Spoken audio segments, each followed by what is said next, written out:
자, 우리 오늘 이사야 54장 말씀 나누겠습니다. 우리 수인이랑 예빈이도 설교가 끝난 다음에 목사님이 대지가 몇 가지였는지 무슨 내용인지 물어볼 테니까 잘 들으세요. 예빈이 알겠지? 수인이도 알겠지? 영어로 대답해도 돼. 네. 자, 우리 54장 말씀 우리 함께 나누겠습니다. 계속해서 이사야 말씀 나눌 때마다 여지껏 쭉 말씀드렸지만 이 뒷부분에서는 동일한 패턴이 반복이 됩니다. 그래서 처음에 현재의 상황에 대한 얘기가 나오고, 두 번째로 고난받는 종에 대한 얘기, 그리고 세 번째로 이스라엘에게 하나님께서 어떤 은혜를 베푸시는가, 그리고 네 번째로 열방에게 어떤 은혜를 베푸시는가, 이런 내용이 나옵니다. 지난주에 우리가 보았던 53장 말씀은 아주 유명한 내용이죠. 고난받는 종에 대한 내용입니다. 그래서 54장 우리가 오늘 읽은 이 내용은 하나님께서 이스라엘 백성들에게 어떤 은혜를 베푸시는가, 이런 내용이 이제 쭉 나옵니다. 그래서 본문을 보시면 제가 간지를 넣어서 하나님의 은혜 A, B, C, D, E, F 이렇게 했는데, 사실은 이게 본문이 전반부와 후반부로 돼 있어서 A, B, C 그 다음에 D, E, F 이렇게 돼 있습니다. 1, 2, 3, 1, 2, 3 이렇게 돼 있어야 되는데, 제가 이걸 뭐 어떻게 이 본문을 넣을 방법이 없어가지고 그냥 1, 2, 3, 4, 5, 6 이렇게 본문을 배치를 해놨어요. 그런데 전반부는 10절까지, 그래서 하나님과의 관계에 있어서 이스라엘 백성들에게 어떤 은혜를 베푸시는지, 그리고 후반부는 11절부터 17절까지 외적인 삶에 있어서 하나님께서 어떤 은혜를 베푸시는지에 대한 내용이 나옵니다. 먼저 1절부터 본문을 보겠습니다. 1절 보시면 제일 처음에 맨 앞에 명령이 나옵니다. 잉태하지 못하며 출산하지 못한 너는 노래할지어다. 그러니까 노래하라, 이렇게 명령이 나옵니다. 노래할지어다. 우선은 누가 노래하는지, 왜 노래하는지를 설명을 했어요. 누가 노래하냐면 잉태하지 못하고 출산하지 못한 너. 두 번째 줄에 보시면 산고를 겪지 못한 너. 그냥 노래하는 게 아니라 외쳐 노래할지어다. 그래서 잉태하지 못하고 출산하지 못하고 산고를 겪어보지 못했기 때문에 이거 자녀가 없는 거죠. 자녀가 없는 불임의 여성을 향해서 지금 노래하라고 그렇게 이야기합니다. 구약 성경에서 자녀를 낳은 적이 없는 불임의 여성은 흔히 육적으로도 실제로 아이를 낳은 적이 없는 그런 사람들을 뜻하기도 하지만, 또 현실적으로 보면 이스라엘 백성들이 바벨론의 포로로 끌려갔잖아요. 그 끌려가서 살아가는 동안 보면 애를 낳아도 태어날 때부터 노예로 태어나서 노예로 사는 것이기 때문에 생육하고 번성하고 충만한 것이라고 보기가 어렵습니다. 그래서 노래할 이유가 없는 거죠. 애를 낳은 다음에 사랑하는 아이를 보고 너도 이 개떡 같은 세상에서 노예로 그냥 살아야 되는구나, 그런 생각을 하니까 노래할 이유가 없는 거예요. 또 혹은 영적으로 자기 자녀를 낳은 적이 없는, 하나님께서 이스라엘 백성들에게 너희가 제사장 나라가 되라, 그렇게 말씀을 하셨어요. 그랬는데 다른 이방인들에게 복음을 전하거나 이방인들이 하나님께 나오는 것을 도와준 적이 없는, 그래서 영적으로 자녀를 낳은 적이 없는 거죠. 그런 상황을 이제 불임의 여인, 이스라엘을 이제 그렇게 흔히 지칭을 합니다. 그래서 왜 그렇게, 근데 이런 불임의 여자들을 향해서 노래하라고 했느냐? 1절 세 번째 줄에 보시면 이는 홀로 된 여인의 자식이 남편 있는 자의 자식보다 많음이라 여호와께서 말씀하셨느니라. 혼자 있는 여자가 여지껏 잉태하지도 못하고 출산해보지도 못했고 남편도 없이 그렇게 혼자 지냈는데, 그런 사람이 남편 있는 사람보다 자식이 많게 되기 때문에 노래하라고 하는 거예요. 그러면 어떻게 해서 자식이 많아지게 되었을까요? 자기가 낳은 게 아니에요. 하나님께서 자녀들을 데리고 오신 겁니다.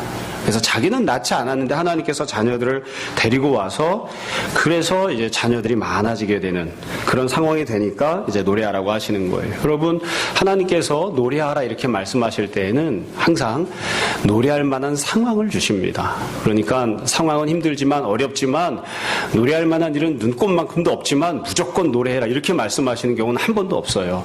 그러니까 노래할 수 있는, 노래할 만한 상황들을 주시는 거예요. 여지껏은 자녀가 없었기 때문에 그냥 힘들어하고 슬퍼하며 지냈지만 내가 많은 자녀를 줄 테니까 이제 노래하라, 그렇게 명령하시는 거죠. 사실 이 설교 준비하면서 1절에서 제일 처음 눈앞에 들어왔던 내용은 이 노래하라라는 거였습니다. 그래서 곰곰이 생각을 해봤습니다. 나는 언제 노래하나, 또 뭐라고 노래하나. 여러분, 노래 좋아하시는 분? 예, 저는 노래를 매우 좋아합니다. 예, 어쩔 수 없이 좋아하기도 했고, 예전에 저희 아버지께서 레코드 가게를 하셔서 어쩔 수 없이 노래를 좋아하기도 했고, 노래하는 걸 좋아합니다. 근데 인간이 갖고 있는 가장 중요한 특징 중에 하나가 노래하는 겁니다. 춤추고. 그래서 제일 좋은 건 열심히 찬양을 하는 거고요. 찬양하는 게 안 되면 클래식이라도 아니면 건전가요라도 노래를 좀 하고 그렇게 지내야 됩니다. 그게 안 되면 이 불행하게 사는 거예요. 이번 주간에 이렇게 다른 동기 목사님이랑 전화를 하다가 그 동기 목사님이 딸내미가 감사하게도 공부를 잘해가지고 저 어디 로스쿨을 들어갔어요. 그래서 목사님 얘기하시더라고요. 어디 명절 잘 지내셨느냐? 그랬더니 잘 지냈다. 딸내미가 왔는데 아침부터 저녁까지 방에 들어가서 탁 수저박혀서 계속 공부만 하고 밥 먹을 때만 나왔다가 계속 그냥 수저박혀서 공부만 하더라. 그 얘기를 하더라고요. 그래서 제가 그랬다고요. 참 이 인생 불행하고 불쌍하게 사네요. 인생 제일 꽃다운 20대 초반에 밖에 나가서 머스마도 못 만나고 친구들 만나서 맛있는 밥도 못 먹고 하루 종일 앉아서 공부만 합니까? 공부만. 그러니까 목사님 그러시더라고요. 니는 안 그랬나? 참 이렇게 살면서 노래도 하고 여러분 춤춰보셨습니까? 춤? 예. 불경건하게 춤도 추고 짐승은 노래하지 않아요. 춤추지 않아요. 그러니까 사람은 노래도 하고 춤도 추고 감성을 표현을 하잖아요. 그러니까 하나님을 기뻐하는 하나님께서 나에게 베풀어 주신 은혜 때문에 기뻐하는 노래도 하고 춤도 추고 그렇게 지낼 수 있었으면 좋겠어요. 하나님께서 사실 이스라엘 백성들에게 약속하시고 베푸신 은혜보다 우리가 받은 은혜가 더 크니까 더 크게 노래하고 더 크게 춤추고 그렇게 지낼 수 있었으면 좋겠습니다. 2절에 보시면 이것만이 아니에요. 2절에 네 장막터를 넓히며 내 촛의 휘장을 아끼지 말고 널리 펴라. 너의 줄을 길게 하며 너의 말뚝을 견고히 할지어다. 이 집을 평수를 넓히라 이거예요. 옛날에 이제 장막을 쳤으니까 휘장을 아끼지 말고 널리 펴라. 널리 펴라. 줄도 길게 하고 말뚝도 견고하게 막아라. 아마 예전엔 이게 무슨 말인지 몰랐을 텐데 요즘은 이 가족들이 주로 놀러 나가서 텐트 치고 생활하기도 하죠. 그러니까 말뚝 잘 박아놔라. 잠자다가 무너지지 않게 넓게 큰 거 피고 이렇게. 사실 이스라엘 백성들은 포로로 끌려가서 살면서 자기 땅 가지고 사는 게 아니에요. 바벨론에서 여기서 살아 그럼 거기서 살고 저기로 살아 그럼 저기로 살고 이주해 그럼 다 이주하고 그렇게 살았던 거죠. 그러니까 자기 땅이 없어요. 자기 집도 없고 이것도 자녀들이 없었기 때문에 천막을 넓게 피거나 이렇게 할 필요도 없는 거죠. 근데 하나님께서 네 지경을 넓혀라. 천막을 넓게 해라. 그렇게 말씀하십니다. 왜 그렇게 하라고 말씀하셨냐면 3절에 보시면 이는 네가 좌우로 퍼지며 네 자손도 열방을 얻으며 황폐한 성읍들을 사람 살 곳이 되게 할 것입니다. 그러니까 너도 수가 많아지고 네 자손도 수가 많아지게 될 것이니까 그러니까 지경을 넓혀라 이렇게 말씀하시는 거예요. 그래서 하나님께서 1절부터 3절 보시면 그 두 가지 복을 말씀하셨습니다. 하나는 씨에 대한 복, 또 하나는 터에 대한 복입니다. 자손과 관련되어 있는 복 그리고 땅과 관련된 복 이 두 가지 복을 말씀하시면서 내가 이와 같은 복들을 줄 테니까 너희는 노래하고 지경을 넓혀라 그렇게 말씀하셨어요. 그 다음에 두 번째로 4절부터 8절까지 말씀하십니다. 그러면 어떻게 해서 이처럼 씨와 터에 대한 복을 하나님께서 주시는가? 어쩌면 우리가 오늘 보는 54장 말씀 중에 제일 중요한 말씀이 4절부터 8절이 아닐까 싶습니다. 4절을 보세요. 두려워하지 말라 네가 수치를 당하지 아니하리라. 놀라지 말라 네가 부끄러움을 보지 아니하리라.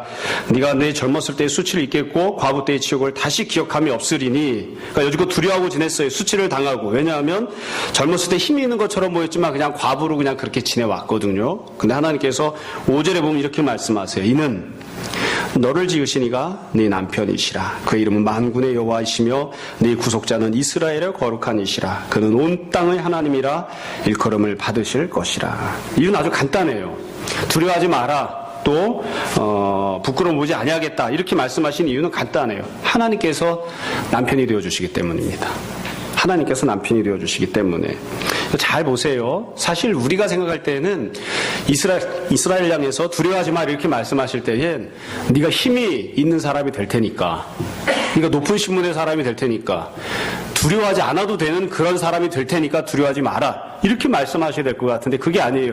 이스라엘은 하나도 변하지 않아요. 이스라엘은 더 부자가 되는 게 아니에요. 더 권력자가 되는 것도 아니고 사회적인 신분이 높아지는 것도 아니에요. 이스라엘은 아무 변화가 없는데 딱 한 가지가 변화합니다. 하나님과의 관계에 있어서만 변화가 나타납니다. 하나님께서 여지껏은 이스라엘을 심판하는 심판주로 계셨는데 이제부터는 이스라엘의 남편이 되어주시겠다 그렇게 말씀하세요. 그것 때문에 두려워하지 말라는 거예요. 사실 여러분 이거는 굉장히 중요한 혁명적인 선포입니다. 왜냐하면 계속해서 반복해서 말씀드리지만 구약 성경에서는 이스라엘과 하나님의 관계를 규정할 때에 가장 좋은 상태가 무엇이냐면 하나님은 왕이시고 이스라엘은 백성이었습니다.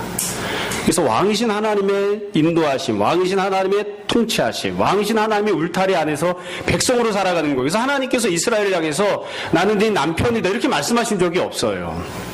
그런 관계로 이스라엘과 하나님의 관계를 규정하신 적이 없어요. 근데 하나님께서 지금 남편이 되어주시겠다 이렇게 말씀하시는 거예요. 남편이 되어주시겠다. 네가 원래 살았던 네 남편은 죽었고 그래서 자녀가 없고 네가 과부로 지내왔지만 내가 너희 남편이 되어주어서 네가 낳지 아니한 자녀들을 내가 너에게 주겠다. 내가 너에게 넓은 지경을 넓혀야 할 이유들을 주겠다. 그렇게 말씀하시는 거예요. 그래서 이게 매우 중요한 그런 선포입니다. 사실은 이 내용 안에는 본문에서 명시적으로 이야기하지 않았지만 더 중요한 표현이 하나가 더 내포가 되어 있습니다. 뭐냐면 하나님께서 남편이 되어주시겠다고 말씀하시는 건 이스라엘을 향해서 어떻게 대하시겠다는 것인지도 이 안에 들어있다는 겁니다. 하나님이 남편이시면 이스라엘은 무엇이죠? 이스라엘은 무엇이죠? 네, 신부입니다. 부인인 거예요. 아내예요. 여러분, 하나님께서 이스라엘을 대하실 때 여지껏 어떻게 대하셨냐면 말을 안 들으면 매를 때려서라도 말을 듣게끔 하는 백성으로 대하셨습니다. 근데 여러분 집에서 가만히 생각해 보세요. 물론 불행한 가정은 빼고 정상적인 가정일 경우에 부인이 말을 안 듣는다고 해서 너 왜 말을 안 듣니? 그리고 남편이 부인을 패나요? 그렇게 해서 말을 듣게 하나요? 그렇게 하지 않아요. 그렇죠? 이상하네. 우리 집은 그런데 그런 가정도 있나요? 그렇죠? 남편과 아내의 관계는 그런 관계가 아니에요. 부인이 어거지를 부리고 고집을 부리고 자기 뜻대로 해도 남편이 너 왜 그렇게 하니? 너 버릇을 고쳐야 되겠다 하고서는 애 패듯이 혹은 고등어 패듯이 뭐 이렇게 막 두들겨 패는 그게 아니에요. 그러니까 하나님께서 이스라엘 백성들에게 내가 너희 남편이 되어주겠다 이렇게 말씀하시는 것은 여지껏 이스라엘을 대하신 것과는 다르게 대하시겠다는 뜻도 포함이 되어 있는 겁니다. 말을 안 들어요. 그럼 어떻게 할까요? 이야기하는 거예요. 대신 패지는 않아요. 아주 쉽게 말씀드릴게요. 우리가 신앙생활하면서 종종 그런 이야기하곤 합니다. 내가 불순종하거나 죄를 지으면 하나님이 매를 들어서 나를 치시면 어떻게 할까? 그런 두려움을 가진 때들이 있어요. 물론 그런 두려움 가져야 되기도 합니다. 그러나 하나님께서 우리를 남편이 되어주셔서 아버지가 되어주셔서 대하시기 때문에 무슨 개돼지 다루듯이 그렇게 비인격적으로 그렇게 대하지 않으세요. 하나님께서 이스라엘 향해서 여지껏은 내가 왕으로 권력을 가진 자로 너희들은 통치를 받는 자들로 백성으로 되어 있지만 이제는 그렇게 하지 않고 내가 너희 남편이 되어주겠다. 그래서 여지껏의 관계는 명령하고 복종하는 관계였지만 이제는 사랑하고 사랑받는 그런 관계로 그렇게 내가 전환해 주겠다. 그렇게 하나님께서 지금 말씀하시는 거예요. 그래서 이게 굉장히 중요한 내용인 거죠. 하나님께서 남편이 되어주시겠다. 그렇게 말씀하셨어요. 여러분 7절에 보시면 내가 잠시 너를 버렸으나 큰 긍휼로 너를 모을 것이다. 여지껏 심판하고 또 하나님께서 어려움을 당하게 하셨지만 그건 잠시고 큰 긍휼로 너를 모을 것이다. 내가 넘치는 진로로 내 얼굴을 내게서 잠시 가렸지만 영원한 자비로 너를 긍휼히 여길 것이다. 그래서 하나님께서 여지껏 행하셨던 심판보다 훨씬 더 큰 은혜를 베풀어 주시겠다고 말씀하십니다.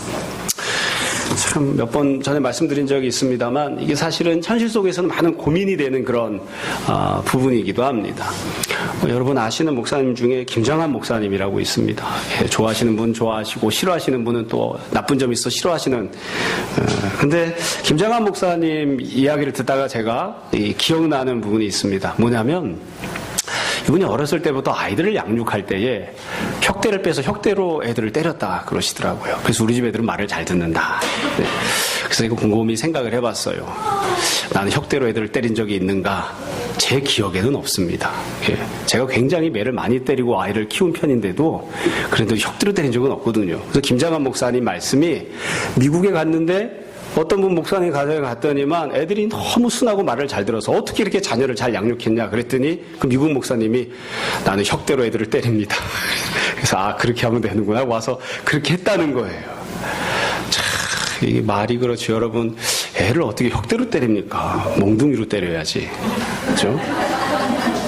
엎드려 뻗쳐 시켜놓고 궁둥이를 때려야지. 어떻게 혁대로, 그렇죠? 이게 대하는 게 사실 애를 양육할 때에도 성경에서 자녀를 매질을 해라 했어도 매질하라고 할 때 혁대로 때리라는 건 아니에요. 어떻게 대하느냐? 하나님께서 이스라엘 향해서 너희가 비록 잘못했어도 그래서 심판을 받아 마땅하고 벌을 받아야 할지라도 여지껏 대했던 것과는 다르게 대하겠다. 그런 거예요. 다르게. 어려운 내용이 아닙니다. 아마 여러분들도 생활하시면서 그런 경험이 있을 거예요. 여지껏 야 이놈의 자식아, 이 자식아 누구야 막 이렇게 했는데 어느 날 사회 나갔는데 어떤 사람이 김 선생님 이렇게 부르는 성인이 된 거예요. 성인이. 그러니까 성인으로 대우를 해주는 거죠. 대우를. 예전에는 뭐라고 막 때리고 막 이랬는데 그렇게 하지 않고 말로 하고 권하고 그렇게 하는. 그러니까 하나님께서 관계를 바꿔주시겠다. 그렇게 말씀하십니다. 여러분, 그래서 하나님께서 관계를 회복시키시면서 은혜를 베푸시면서 이전에 있었던 관계로 돌아가는 게 아니라 그것보다 더 훌륭하고 아름다운 관계로 돌아가겠다고 말씀하세요. 그 뒤에 9절 10절을 보세요.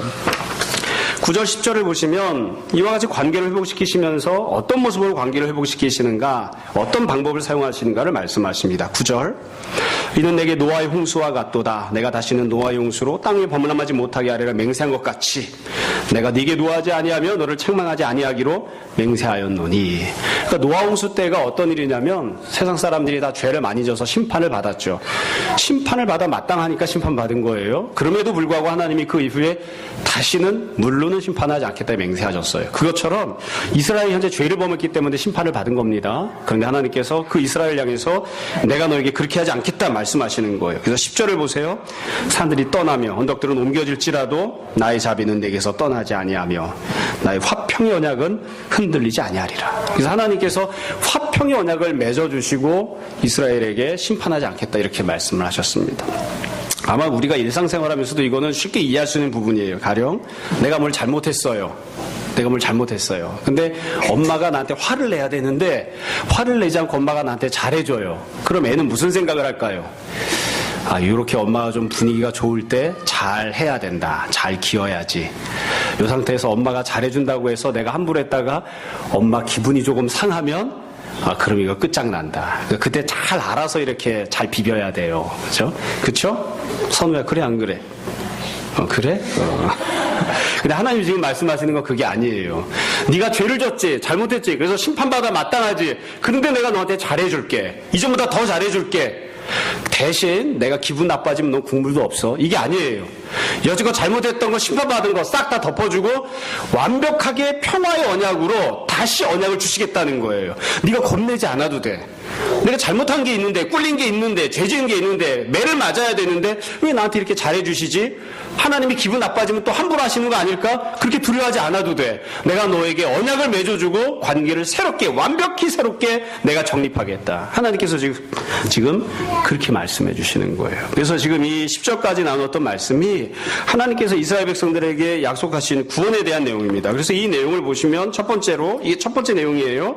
이 내용 안에서는 이스라엘 백성들과 하나님 사이의 관계에 대한 내용이죠. 이스라엘 백성들과 하나님 사이의 관계에 대한. 그래서 하나님께서 처음에는 내가 너에게 씨와 토에 대한 복을 주마. 두 번째로는 내가 너의 남편이 되어주어서. 그리고 마지막 세 번째는 기분 따라하는 게 아니라 여지껏의 언약이 아닌 새로운 언약을 내가 너에게 줌으로 이와 같은 은혜를 베풀겠다. 이렇게 말씀하셨습니다. 여러분, 이 내용과 관련해서 한두 가지만 정리하고 뒤에 넘어갈게요. 사실 지금부터 드리려고 하는 말씀이 오늘 설교의 주제입니다. 본문 내용은 다 이제 전반부 내용은 말씀을 드렸으니까 정리해서 한번 말씀을 드리려고 합니다. 우선 이 구원과 관련된 하나님 선포를 가만히 보시면 잘못은 이스라엘이 했습니다. 그래서 내가 잘못했기 때문에 하나님과의 관계가 틀어졌어요. 근데 그 관계를 내가 회복할 방법이 없어요. 그때 하나님께서 그 관계를 회복시켜 주시겠다고 말씀하시는 겁니다. 이게 은혜의 본질이죠. 그러니까 하나님께서 우리에게 은혜를 베푸시는 거예요. 내가 열심을 내거나 노력하거나 내가 관계를 회복하거나 한 게 아니라 하나님께서 은혜를 베푸신 겁니다. 그래서 이스라엘은 잘 받기만 하면 됩니다. 잘 받기만. 근데 생각보다 받는 게 쉽지가 않습니다. 그리고 또 이 모습을 가만히 보시면 하나님이 회복시켜 주실 때에 예전의 모습으로 돌아간다고 하시는 게 아니에요. 너 말 안 들었지? 그러니까 예전처럼 내가 돌아갈 수 있게 해주마. 이렇게 하시는 게 아니라 예전에는 상상도 할 수 없었던 혹은 예전에는 누릴 수 없었던 더 크고 놀라운 은혜로 더 친밀한 관계로 바꿔주시는 거예요. 예전에는 왕과 백성의 관계였는데 그거보다 더 친밀하고 깊은 관계로 남편과 아내의 관계로 그렇게 더 은혜를 베푸시겠다고 그렇게 말씀하십니다. 근데 문제는 그 다음에 있습니다. 실제로 이런 일이 벌어졌는가예요. 실제로. 이 하나님 말씀이 그대로 성취가 되었는가? 간단합니다. 여러분 질문을 던져보세요. 이스라엘 백성들이 하나님의 신보로 살았나요? 하나님 이스라엘의 남편이 되어주셨습니까? 이게 본질적인 질문이에요. 우리가 늘 던지는. 하나님께서 구원을 약속하셨는데 이 구원이 실제로 역사 속에서 성취가 되었는가? 이스라엘인이 구원을 누렸는가? 불행하게도 누리지 못했습니다. 왜 누리지 못했을까요? 제가 곰곰이 생각을 해봤어요. 사실 정답은 매우 간단하더라고요. 하나님께서 약속하신 이 구원은 신앙생활을 하고 있는 우리가 보기에는 대단한 구원이다 이렇게 설명할 수 있지만 그러나 일반 세상 사람들이 보면 이까짓 건 구원도 아닙니다. 그까짓 거 받아서 뭐 하려고. 여기 지금 하나님이 돈 준다고 하나요? 하나님 뭐 대학을 붙여준다고 하나요? 하나님이 시험을 붙여준다고 합니까? 하나님께서 하다못해 오락기를 사준다고 하시는 것도 아니잖아요, 지금. 하나님과의 관계를 회복시켜 주시겠다고 하잖아요. 더 친밀한 관계가 되게 해주시겠다고. 그래서 이게 문제인 거예요. 이 하나님이 선포하신 이 구원은 누구에게만 의미가 있냐면 하나님을 사랑하는 사람, 하나님과의 관계를 회복하기 원하는 사람에게만 이게 의미가 있어요. 쉽게 말씀드릴게요. 나는 하나님을 좋아하지 않아요. 하나님이랑 같이 있는 게 지긋지긋해요. 하나님이랑 10분이라도 얼굴을 같이 마주 대하고 있으면 인생을 허비하고 있는 것처럼 보여요. 왜 그러고 있어야 되는지 모르겠어요. 그냥 다른 놈이랑 있으면 편안하고 좋은데 내가 하고 싶은 걸 하고 있으면 행복하고 즐겁고 기쁜데 하나님과 같이 있으면 싫다고요. 단 10분도 눈을 마주치고 싶지 않아요. 그렇죠? 예전에 언제 보니까 드라마 첫 회 앞에 10분만 봤거든요. 무슨 제목이 생각이 안 나요. 예, 드라마라고만 써놨어요. 결혼하기로 했다가 결혼식 전날 파혼이 됐어요. 근데 그 여자한테 이제 엄마가 막 뭐라고 닥달을 하는 거죠. 왜 결혼하기로 하고서 파혼을 하느냐. 내일 결혼인데 난 그렇게 못해. 너 내일 결혼식 가야 된다. 막 싸우는데 그 딸내미가 이렇게 이야기하더라고요.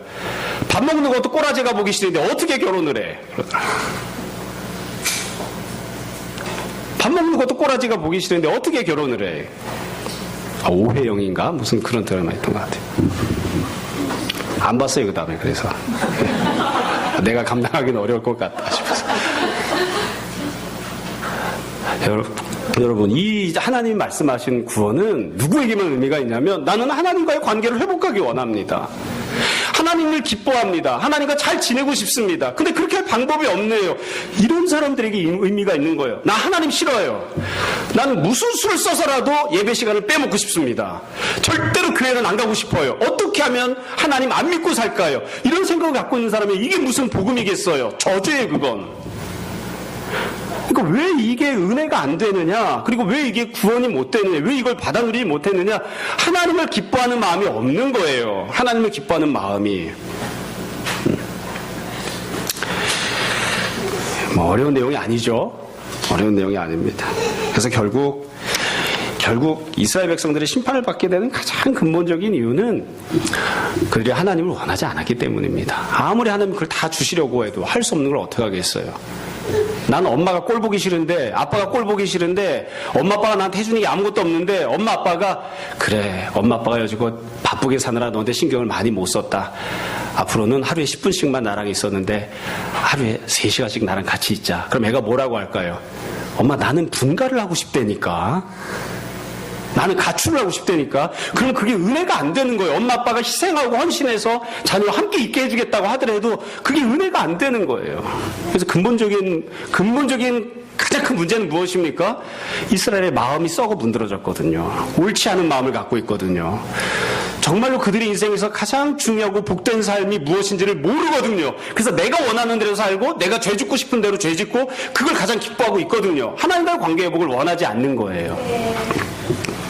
후반부를 볼게요. 11절부터 하나님이 그런 이스라엘 백성들에게 두 번째로 또 다른 구원에 대한 말씀을 주십니다. 11절 보세요. 여기도 마찬가지로 이제 D, E, F에서 1, 2, 3 그래서 세 가지 내용으로 되어 있어요. 간단하게 말씀드릴게요. 11절 너 곤고하며 광풍에 요동하여 안위를 받지 못한 자요. 그래서 곤고하고 광풍에 요동하고 안위가 없어요. 평안이 없어요. 안정감이 없이 그렇게 살았어요. 그럼 왜 이 사람이 이렇게 안정감이 없었느냐? 11절 뒷절에 보시면 이 사람은 삶에 보장받는 부분이 없어요. 성문도 없고 성벽도 없고 기초도 없고 아무것도 없는 거예요. 그래가지고 안위도 없고 요동도 없고 그냥 힘들어 죽겠는 거죠. 그런 사람들에게 하나님이 말씀하세요. 11절 두 번째 줄입니다. 보라 내가 화려한 채색으로 네 돌 사이에 더하며 그러니까 돌이 있으면 그 위에다가 채색을 해주시겠다는 거예요. 색칠을 청옥으로 네 기초를 쌓으며 사실 청옥이 뭔지도 잘 모르겠어요. 근데 성벽을 쌓아주시는데 하나님이 쌓아주시면서 기초도 청옥으로 쌓아주시고 12절 홍보석으로 네 성벽을 지으며 성류석으로 네 성문을 만들고 네 지경을 다 보석으로 꾸밀 것이며 그러니까 하나님께서 살아가는 삶의 터전을 다 보석으로 만들어주시겠다는 거예요. 이 사람은 원래 성벽이 없습니다. 성문도 없고 그냥 허대에서 자는 거예요. 들판에서 생활하고 있어요. 들판에서 그냥 천막치고 그렇게 사는 사람인데 하나님께서 안전한 삶의 터전을 만들어 주시겠다. 그 터전을 만들 때 무엇으로? 보석으로 만들어 주겠다. 그렇게 말씀을 하시는 겁니다. 이게 하나님께서 베푸시겠다고 하는 삶의 조건과 관련된 외적인 구원입니다. 여러분 이 내용을 보시면 중요한 게 몇 가지가 있어요. 이 본문에 들어있는 이거 누가 하는 거냐면 하나님이 해주시겠다는 겁니다. 네가 성벽 쌓아라. 재료는 내가 될 테니까 네가 가서 일을 해라. 이렇게 하시는 게 아니에요. 내가 다 해줄게. 내가 다. 기초는 누가? 하나님이. 성벽은 누가? 하나님이. 성문은 누가? 하나님이. 그러니까 너는 뭐만 하면 돼요? 들어가서 살기만 하면 돼, 넌. 그냥 들어가서 살기만 하면. 그렇게 하시는 거예요. 뿐만 아니라 여기 보시면 무엇을 재료로 삼아서 만든다고 하시죠? 다 보석으로 해주신다요. 보석으로. 여기 나오는 재료는 이스라엘 백성들은 마련할 수 없는 거예요. 뿐만 아니라 이스라엘 백성들은 나중에 이걸 갚아드릴 수도 없어요. 그러니까 하나님께서 하나님의 것으로 하나님께서 직접 만들어주신다는 거죠. 한 가지를 더 생각해야지 됩니다. 이 안에 내재되어 있는 여러분 같으면 보석이 많이 있으면 그걸로 성벽을 쌓으시겠습니까? 저는 절대로 그렇게 안 해요. 예전에 한번 어느 절에 갔더니만 이렇게 관광을 이렇게 갔더니 불상을 만들어 놨는데 번쩍번쩍 하더라고요. 노란색으로. 제일 먼저 드는 생각이 뭐였겠어요? 저거 진짜 금인가? 두 번째 생각은 뭐겠어요? 뜯어갈 방법이 없나? 그런 생각하죠. 그러니까 여러분 만약에 성벽에다가 보석을 발라놓으면 우리가 무슨 생각을 제일 처음에 할까요? 저거 진짜 보석인가? 두 번째 생각은 뭐예요? 뜯어갈 방법이 없나? 그러니까 성벽을 성문을 보석으로 만든다는 건 우선 전쟁이 없다는 뜻이에요. 만약에 전쟁을 하면 그렇게 안 만들어요.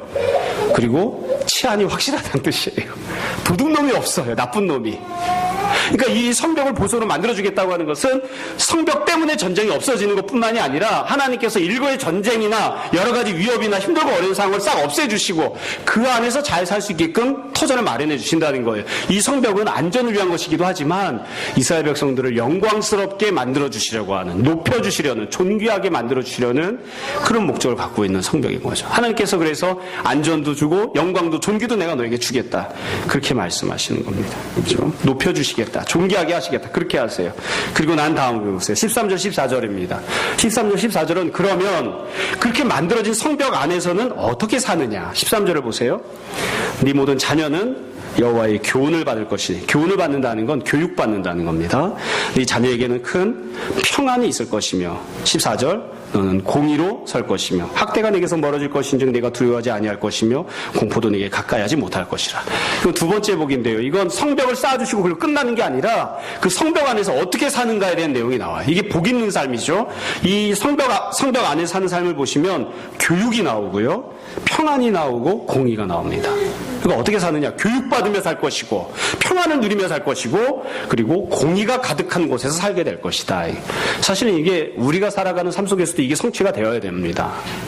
여러분 우리는 아무것도 아니라고 생각하지만 의무교육이 지금은 어디까지죠? 중학교까지인가? 고등학교까지인가요? 우리 때는 초등학교였어요. 국민학교. 그래서 돈이 없어도 국민학교는 다닐 수 있게끔 한 거예요. 왜 의무교육을 만들어놨을까요? 옛날에는 안 가르쳤거든요. 요즘 세상이 많이 좋아진 거죠. 발전한 거예요, 사회가.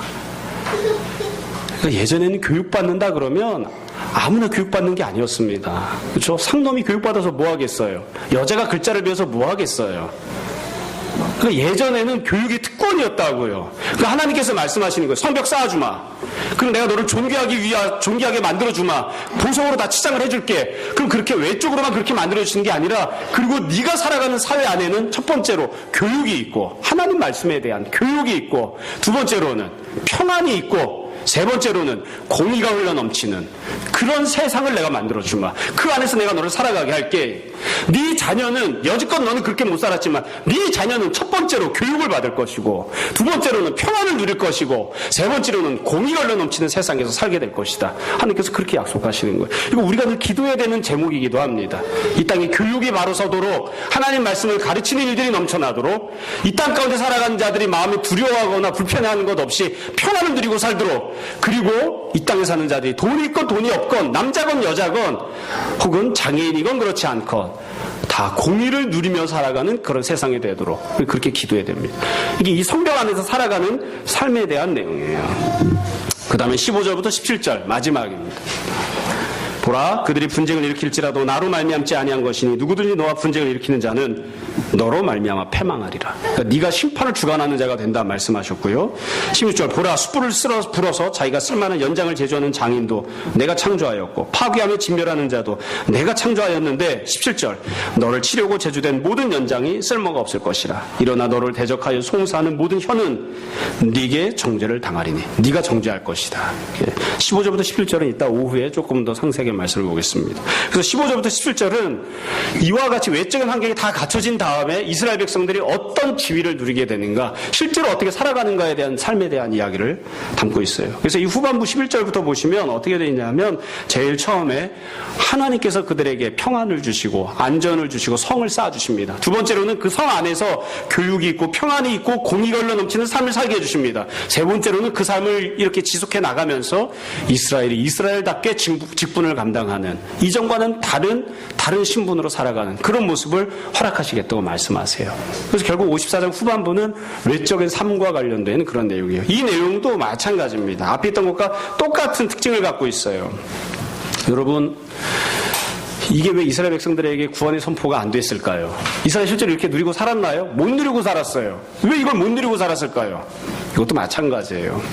하나님과 가까이 지내기를 원하는 사람들에게 하나님과의 관계 회복이 구원이 되는 것처럼 이 내용도 마찬가지입니다. 여러분, 하나님께서 이 복을 선포하시면서 성벽을 쌓아주마, 보석으로 치장해주마, 그리고 모든 것들 가운데 공의와 평안이 넘치게 해주마 말씀하시면서, 이런 것들을 내가 너에게 다 마련해 줄 테니까 너는 그 안에서 네 살고 싶은 대로 죄 짓고, 네 살고 싶은 대로 술 마시고, 네 살고 싶은 대로 도박하고, 네 살고 싶은 대로 바람 피고 그러고 살아라. 하나님 그렇게 하시는 건가요? 아니에요. 그래서 이스라엘 백성이 이걸 기뻐하지 않았어요. 이걸 기뻐하지 않았어요. 맨날 애들 공부하는 얘기해서 미안해요. 죄송한데, 엄마가 애한테 좋은 책상을 마련해주고 거기다 책꽂이 좋은 걸 해주고 온갖 종류의 교과서 참고서를 쫙 마련해줬어요. 애가 좋아할까요? 싫어할까요? 공부하라는 거잖아, 이거. 애가 원하는 건 뭐예요? 좋은 책상 위에 아주 큰 스크린을 갖고 있는 모니터와 최신식의 이 오락기를 딱 깔아주는 걸 원하는 거죠. 여러분, 하나님께서 아무리 궁궐을 주셔도 거기에 누가 있느냐면 하나님이 계시거든요. 하나님이 원하시는 대로 살아야 되거든요. 싫은 거예요. 적나라하게 표현할게요. 저는 아무리 궁궐을 갖고 있어도 피오나 공주가 싫어요. 거기서 피오나 공주랑 살아야 된다면 난 궁궐에서 안 살고 싶어요. 그냥 산골에 가서 백성공주랑 살래요. 산골에 가서 백설공주랑 살면 왕자님이 와서 뺏어가는 건가요? 하나님께서 궁궐을 주시겠다고 말씀하신다고요. 성벽을 주시겠다고. 네가 필요한 모든 것을 다 공급하겠다고 말씀하세요. 그런데 문제는 어디 있냐면, 이스라엘은 하나님께서 아무리 주신다고 해도 그게 하나님을 통해서 얻는 것이라면, 하나님과 같이 살아야 된다면, 하나님 말씀대로 순종하고 살아야 된다면, 내 욕심대로, 내가 바라는 대로, 내 계획대로 내가 원했던 인생을 살 수 있는 것이 아니라면 난 그걸 원하지 않는다 그러는 거예요. 그러니까 이게 구원의 내용이 되질 않아요. 그냥 부담만 되는 겁니다. 결국 그래서 이스라엘 백성들은 노, 싫어요, 노 땡큐 하고서는 다 거절했어요. 결국 받아 누리고 살지 못한 것이죠. 말씀을 정리하겠습니다. 하나님께서 지금 이 말씀하신 것을 가만히 보면 첫 번째로 하나님과의 관계 회복에 대해서 여지껏 네가 누렸던 것, 내가 여지껏 너에게 약속했던 것보다 너희가 상상할 수 없는 관계 회복을 내가 너에게 주마. 그럼 외적인 삶에 있어서 너희가 여지껏 누려왔던 것보다 상상할 수 없는 외적인 회복을 내가 너에게 주마. 그렇게 약속하셨습니다. 그렇게 말씀하셨습니다. 더군다나 이 약속은 누구에게 주어지고 있는 것이냐면 신앙생활을 잘하고 있던 이스라엘이 아니라 죄짓고 심판받아서 쫓겨난 이스라엘 백성들에게 하시는 거예요. 네가 비록 여지껏 온전히 못 살았지만, 네가 여지껏 심판받아 마땅한 삶을 살아서 지금 심판받고 그 모양 그 꼴이 되었지만 그래도 내가 너에게 1번, 2번의 복을 주마. 이렇게 말씀하셨습니다. 여러분, 이 복은 누가 받아 누리는 것입니까? 그 은혜를 사모하는 사람들이 받는 것입니다. 내가 비록 여지껏은 죄짓고 살았지만, 여지껏은 하나님과 상관없이 살았지만, 여지껏은 내 마음대로 살았지만, 그래서 지금 심판받아 이 모양 이 꼴이 되었지만 나는 정말 하나님께 돌아가기 원합니다. 나는 정말 회복되기 원합니다. 나는 정말 지금처럼 이렇게 살고 싶지 않습니다. 그런 사람들에게 이것이 은혜가 되는 것입니다. 태어날 때부터 노예로 태어나서 노예로 살아왔는데 나는 그래도 만족해. 그러면 아무런 은혜가 되지 않아요. 그냥 노예로 살아야 되는 거예요. 여러분, 우리가 과연 우리 마음속에 어떤 마음을 품고 살아가는가를 다시 한번 잘 생각했으면 좋겠습니다. 하나님께서 은혜로 주시겠다고 하는 것들이 나에게 은혜가 되는 그런 삶을 사는가? 아니면 하나님께서 나에게 은혜로 베푸시겠다고 하는 내용들이 귀찮고 별 관심 없고 그냥 하나님께서 옆으로 그냥 꺼져주셨으면 좋겠는 그런 모습으로 우리가 살고 있는가? 우리가 잘 생각했으면 좋겠습니다. 우리가 늘 주님 앞에 그래서 기도할 때에 주님, 내 마음을 바꿔주시고 내 마음이 온전한 마음이 되게 해주십시오. 내 자녀의 마음이 하나님을 갈망하는 마음 품게 해주십시오. 내가 악함을, 내 자녀가 스스로가 악함을 잘 깨닫고 고백하는 주께 은혜를 구하는 자들 되게 해주십시오. 이렇게 기도할 수 있었으면, 또 그 기도 응답받았으면 좋겠습니다. 날마다 주님 사랑하고 주님 앞에 회개하고 나오고 주님이 약속하신 은혜를 받아 누리는 여러분들이 다 되시기를 주님의 이름으로 축원합니다. 시간 잠시 기도하겠습니다.